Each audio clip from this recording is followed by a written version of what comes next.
అరే intermediate students అందరికీ ఒక చిన్న ఇన్ఫర్మేషన్ రా, ఇది important information and good news కూడా ఇది. సో ఎవరైతే ఇంటర్మీడియట్ చదువుతున్నారో వాళ్ళందరికీ ఒక గుడ్ న్యూస్ ఉంది. ఏంటి ఆ గుడ్ న్యూస్ అని చెప్పే ముందు ఒక చిన్న ఇన్ఫర్మేషన్ కావాలి.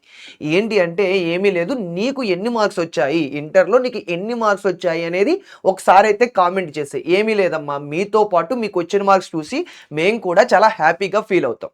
ఓకేనా? సో గుడ్ న్యూస్ అంటే ఏంటి సార్ అంటే, గుడ్ న్యూస్ అంటే ఏం లేదురా, ఇప్పుడు నార్మల్గా మనకి మనందరికీ తెలుసు, ఫస్ట్ ఇయర్లో బెటర్మెంట్ రాసుకునేటువంటి ఆప్షన్ ఉండేది, సెకండ్ ఇయర్లో బెటర్మెంట్ రాసేటువంటి ఆప్షన్ ఉండేది కాదు. ఫస్ట్ ఇయర్లో మాత్రం బెటర్మెంట్ రాసుకునేటువంటి ఆప్షన్ దొరికేది.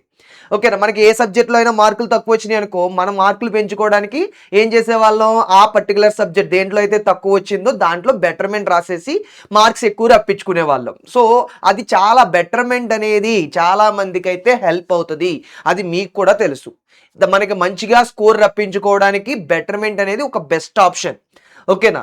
ఇది కాకపోతే ఫస్ట్ ఇయర్స్కి మాత్రమే ఉండేది, సెకండ్ ఇయర్స్కి ఉండేది కాదు. కానీ మన ప్రభుత్వం ఏం చేసింది అంటే, ఇప్పుడు సెకండ్ ఇయర్కి కూడా బెటర్మెంట్ రాయాలి అనే ఒక ఆప్షన్ పెడదాం అనే ఆలోచిస్తుంది అనమాట.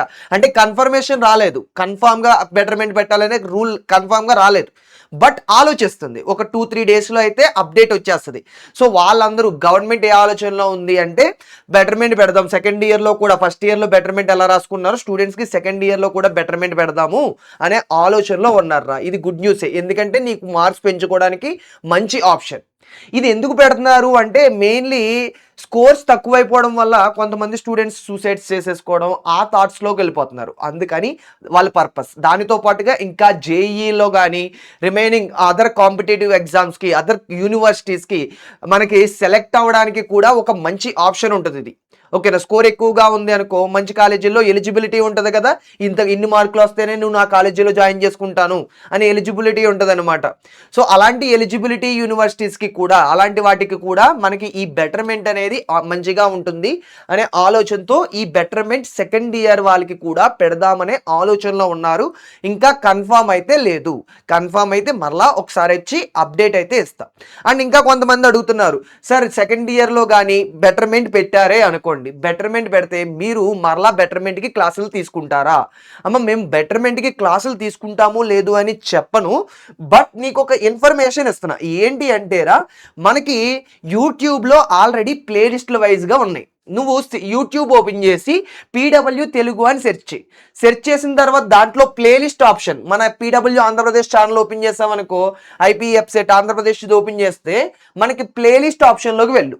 సో ప్లేలిస్ట్ ఆప్షన్లో నువ్వు సెకండ్ ఇయర్ అయితే ఇదిగో సెకండ్ ఇయర్వి ఇదిగో ఇక్కడ ఉన్నాయి, ఫస్ట్ ఇయర్ అయితే ఫస్ట్ ఇయర్వి కూడా మనకి ఇక్కడ అన్నీ కూడా అవైలబుల్గా ఉన్నాయి. నువ్వు ప్లేలిస్ట్ ఓపెన్ చేసి చెక్ చేయి, అన్నీ కూడా చేసినటువంటి మ్యారథాన్ ఫుల్ టైం. నీకు ఏ మ్యారథాన్ కావాలంటే ఆ మ్యారథాన్ ఉంది ఇక్కడ.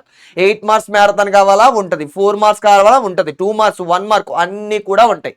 అండ్ మొత్తం ఫుల్ సిలబస్ మ్యారథాన్లు కూడా ఉంటాయి. సో నీకు ఏ మ్యారథాన్ కావాలనేది చూస్ చేసుకుని ఆ మ్యారథాన్ని ఫాలో అవ్వండి. ఓకేనా? ఏమీ లేదు, సింపుల్గా నువ్వు సెర్చ్ బార్లో పీడబ్ల్యూ తెలుగు అని కొట్టు. యూట్యూబ్లో పీడబ్ల్యూ అని తెలుగు సెర్చ్ చేసిన తర్వాత మన ఆంధ్రప్రదేశ్ ఛానల్ని ఓపెన్ చేస్తే ప్లేలిస్ట్ ఓపెన్ చేయి. ప్లేలిస్ట్ ఓపెన్ చేసిన తర్వాత ఈ ప్యాటర్న్లో కనబడతాయి. నీకు ఏ మ్యారథాన్ కావాలి అనుకుంటున్నావో ఆ మ్యారథాన్ చూసుకో, సరిపోతుంది. ఓకేనా? సో ఖచ్చితంగా నీకు హెల్ప్ అవుతుంది.